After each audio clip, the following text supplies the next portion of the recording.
Hello and good morning, my friends. I hope you are having a beautiful day. I don't know if it's morning or evening or night where you guys are, wherever you are. Hi! So I thought it was time for this video. I've never posted anything like this, but I get so many questions, like every time I go live on TikTok or in my comment section, they're always like, why don't you and Adam have kids?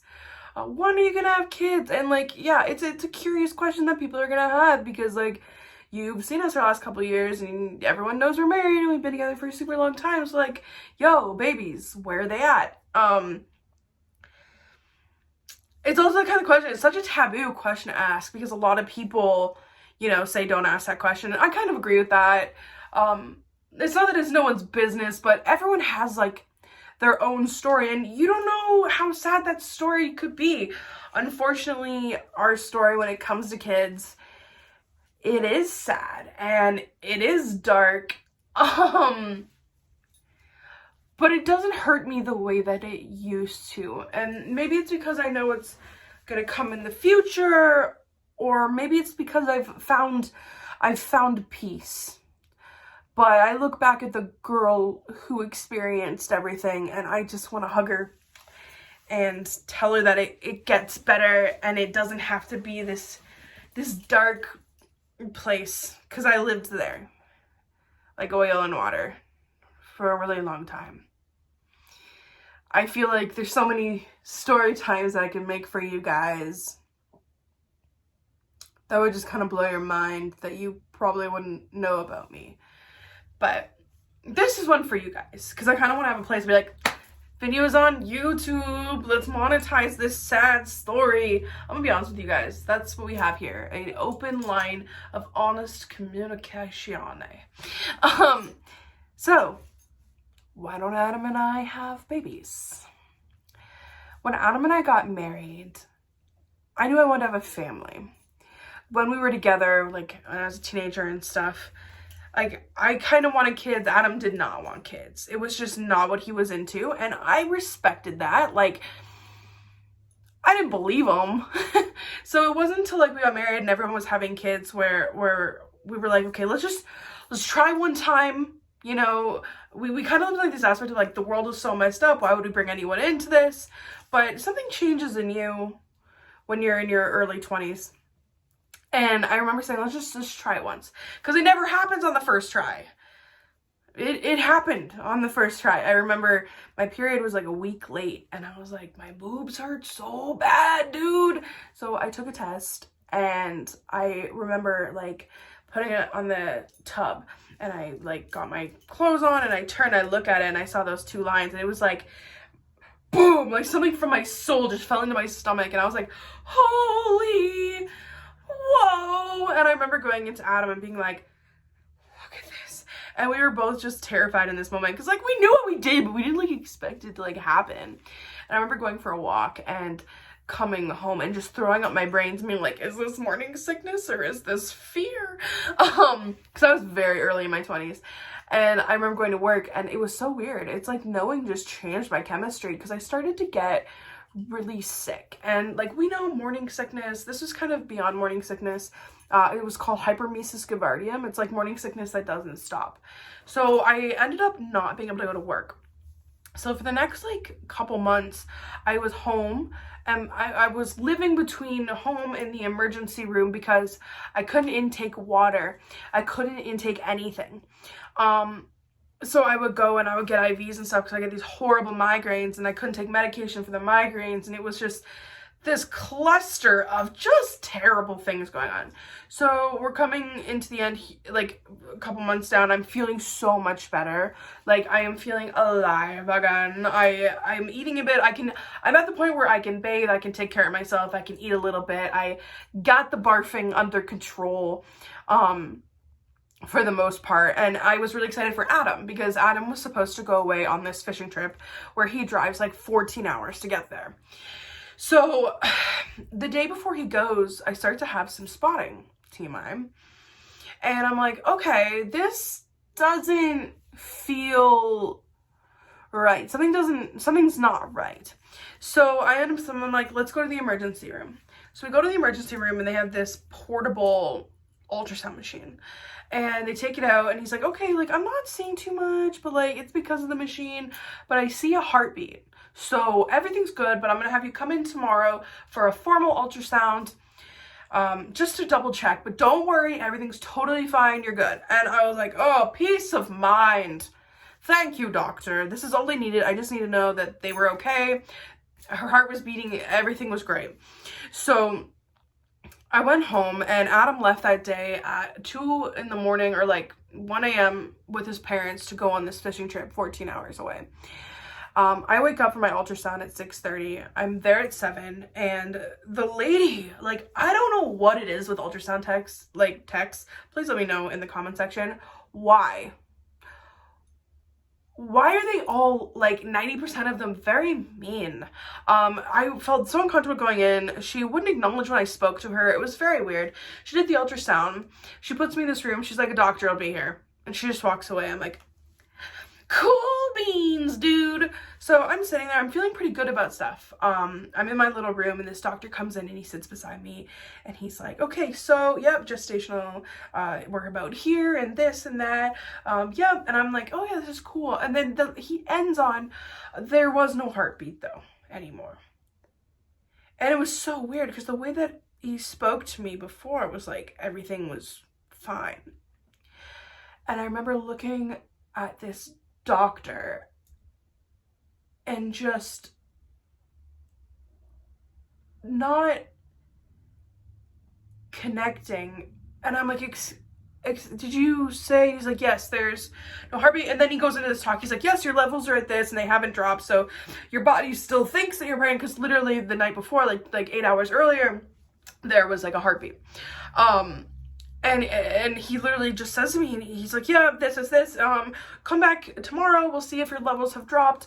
If your levels haven't dropped, then we'll run this route or something like that. And I was like, wait. And I wasn't connecting. And then in the moment, everything kind of hit me all at once. And I looked at this doctor, he's like, oh, like, I don't know if it was because I was in my early 20s or what, but he looked at me, he's like, oh, this was a wanted thing. And I'm looking at him and I'm like, yeah. And then I'm just like, my husband's gone. And I don't think he registered what I meant, but I meant like he wasn't here. I don't know if he thought he was dead or something. But all I remember is like I felt that panic of like a hysterical cry. Like when you get that horrible news. And it was weird because when you get pregnant, something in your head changes and you immediately become, I want to say, stronger.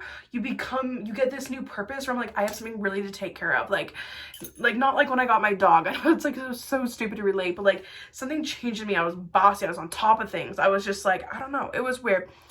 But all I knew was that I was about to lose it and I needed to get to my truck. So I set up the thing at the doctor. I knew when to come back, and I had busted my ass out. And it was so crazy because when I was waiting in that room, this pregnant nurse kept coming in and talking to me. Like, I don't know if she had seen the charts, but she was like, oh my God, our baby's gonna be born at the same time. Like, it was so surreal. So I just blasted past her. And I don't think she knew what was going on.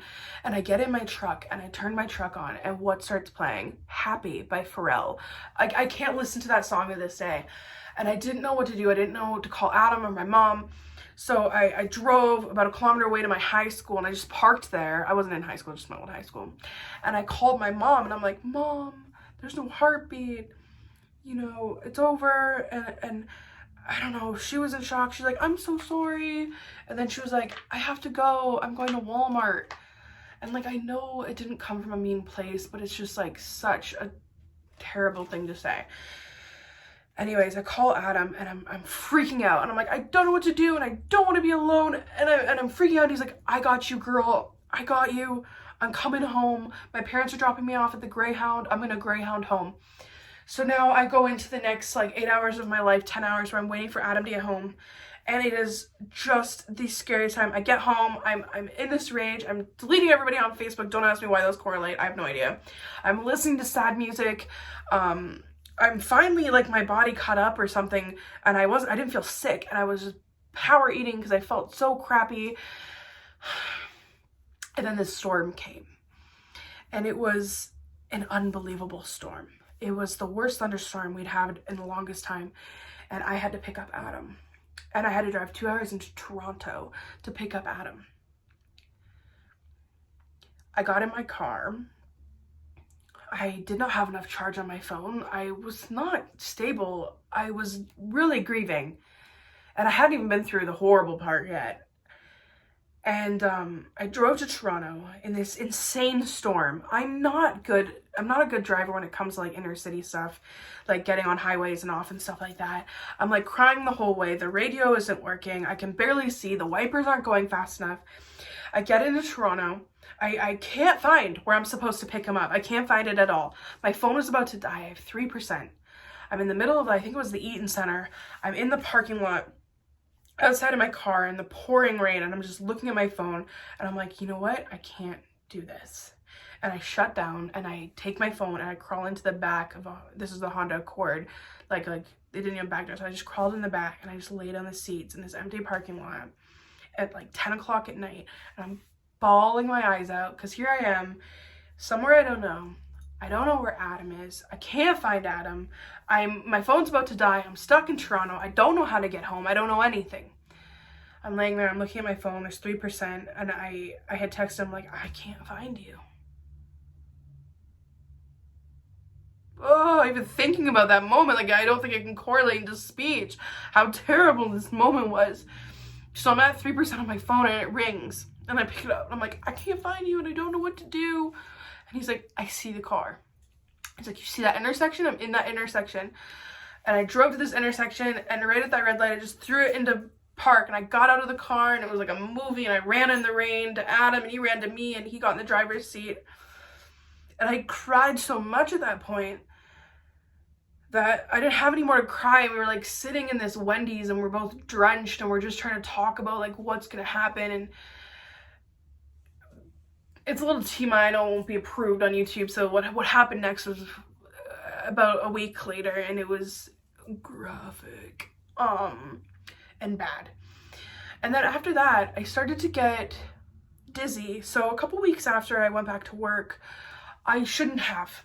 And I went to my doctor, and I'm like, I am not emotionally ready to go back to work a week after it happened. Yeah, it was a week. And he's like, well, I think, the best thing for you to do is just like get on with your life and get out there. And that was the most damaging thing, because I was not ready. And I remember going in and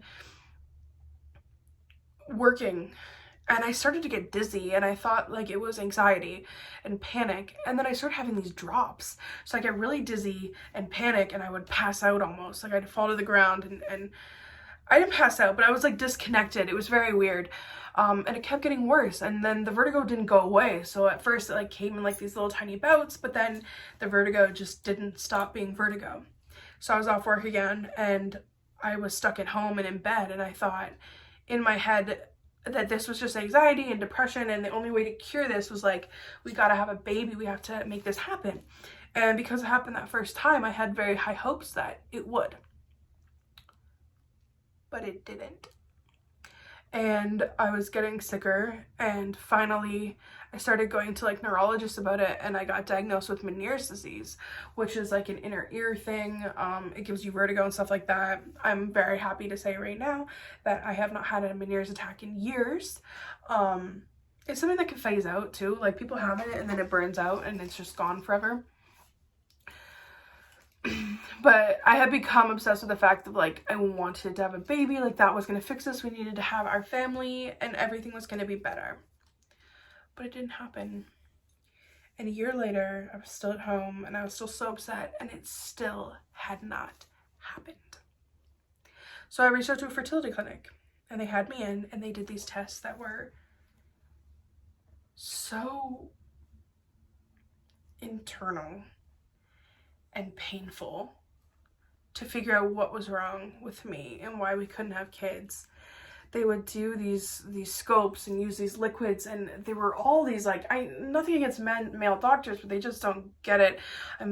I deal with a lot of pain with those things, and it was so painful. And they came to me and they're like, nothing's wrong. You don't have PCOS. Everything looks perfect down there. Everything is perfect. And they're like, but there's no reason this shouldn't be happening. So we're going to put you on the list for IVF. Go home, call us in 6 months, and we will have a date for you. So for me, like, they had just rolled out like the free thing through Ontario, I think it was, or a whole bunch of funding. And I was so excited, and I was like, you know what? I've went through all of this. It's gonna happen. It's gonna be amazing. I fought for this. It's gonna happen. I called them in 6 months, and the lady at the desk said, "Nobody called you?" I was like, "No. What are you talking about?" "Oh, we lost our funding. You're not on the list. But we're gonna send you over to a different clinic." And it was the one run at the hospital, not a privately run one. And I went there, and I had to do all those testings again. But this doctor was amazing. Amazing. I got to do some under anesthesia, like get put out for it. I found out that I have a eucorneate uterus. So, like, you know, you have a normal one that looks like a ram's head. Mine is just like this tube, and they call us unicorn. So, like, I medically, like, literally am a unicorn. But they're like, yeah, you have this. But before I found that out, I had started going to this clinic, and I was like doing monitored stuff. It was before we found this out, and I had this like moment of giving up about it. And of course, the moment I gave up, I got pregnant again, and I was very sick again, but not as bad. And we got about to the same point as the first pregnancy, when the exact same thing happened again. And that was kind of when we figured out something is wrong, and I found out that, you know, I have this eucorneate uterus, and if that egg doesn't, okay, so here, let's get drama. I have a eucorneate uterus. It's like a tube, like a horn, and the horn doesn't communicate, which is you want. And then I have one ovary here, one ovary here. This one's connected. This one's just hanging out in my body. But the only ovary that I ovulate from is this guy. So the 2 times that I did get pregnant, that egg made it all the way over here, which the doctor says happens, so that's interesting. But by the time it gets in there, it can be a little old. And for me, the egg has to implant on the absolute perfect location for me to be able to have a successful pregnancy. But with eucorneate uteruses, there's a lot. There's so much premature birth. There's so many bad things that can happen. So I had another loss. I don't know, if you haven't lived through a loss like that, it's hard to explain. Because this was something that was very wanted.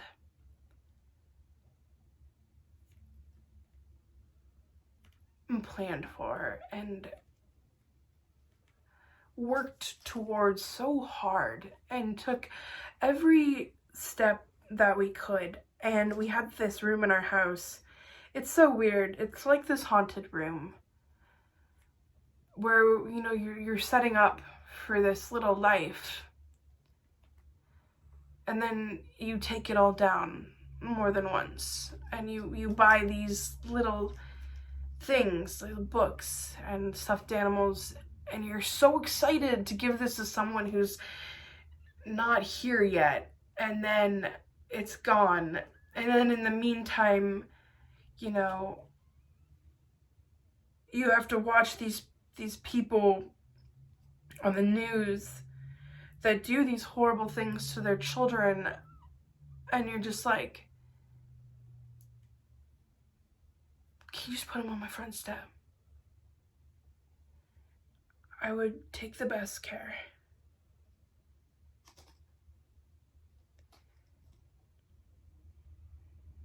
Like, we got the room, we have the money, we can do it.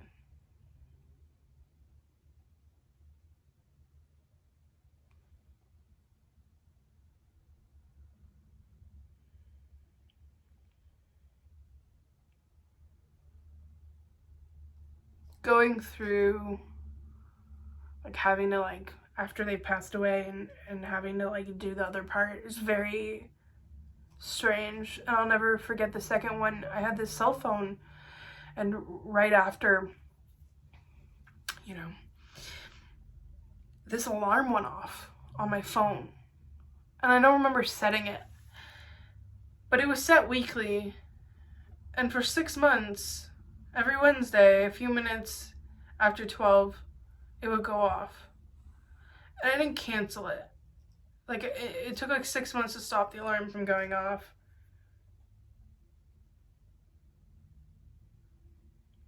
all these people around you just want to ask you all these questions, and I'm the kind of person I was excited, and I put it out on the internet, and I'd be like, oh, it's finally happening. And Adam and I, we've been together for 12 years, and it's hard. There's this awkwardness to it. The other day, like, I feel okay now, but like the other day we drove past this park, and there was this dad with his 2 kids, and they were having so much fun.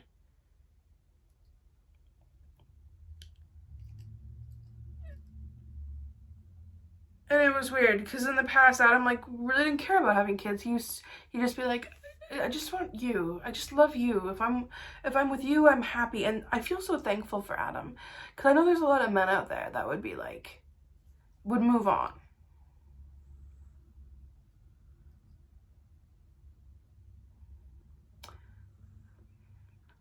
But Adam,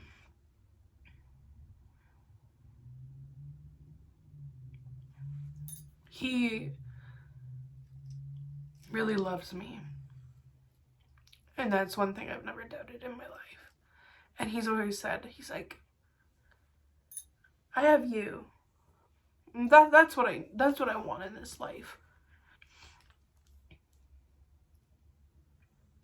Last year, something amazing happened. This woman, reached out to me. And she said, you know,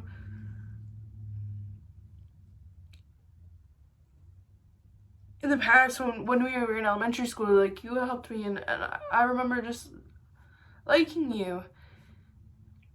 And the year previous, she had been a surrogate. And she's like, I would love to help you.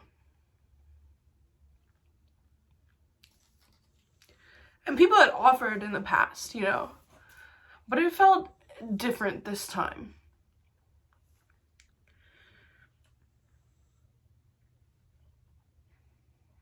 So we, you know, started going through all the medical steps and stuff, and that's what we're in the process of right now. And it just kind of felt like the universe lined us up, and there are many people in this world that I think of differently, but she is different, and she's lived through things, and she's just amazing, and she sees the world the way that I see the world, I think. I don't want to cry. And you know what? If that doesn't work out too, that's okay. I used to feel like maybe I needed a purpose. Maybe that was what was wrong, was that I needed a baby to treat how I wish I had been. Like, why do we want to have kids? You know what I mean? I would love, like, if this doesn't work out, yeah, I'd love to be a foster parent or adopt. I would love that. We've looked into it. When Adam was 18 years old, he went, like, to a party, and everybody, like, drank, kind of thing, and the next day he got up and went to go home and got in this little fender bender and blew over by a fraction. And because of that, that's made all those steps so differently. And I wonder, because of my social media, I've talked to someone else in social media, and they were not approved because they're like, oh, you're just adopting or fostering so you can post on social media. It's like, no. So, like, my job makes it hard, but my job is what made me okay. My world was so small before I had Adam, and my dogs and my family. But now I have, like, millions of people around the world that I consider my friends. I consider you all my friends. I just feel like I've been through it all. They were both given names. The babies. The first one was Ellie, girl. Second, boy, Charlie. It's so weird because I feel like I wouldn't name my kids that now. I wonder if my mom regrets naming me Selena. I just feel like we'd be the best parents. Because we are so uplifting of people. And I look at Adam. He would be the best dad. I have never met a man that is so calm, respectful, loving, and kind. And it feels like a disservice to some soul that he's not their dad. Wow, I'm very vulnerable on here with you today. So yeah, this is for all the people that always ask. I'm okay. I've dealt with it. I spent 2 years in bed. Probably, if I put all the time together, lost in this. And I'm not her anymore. But I don't think I would be who I am today if I didn't live through that darkness.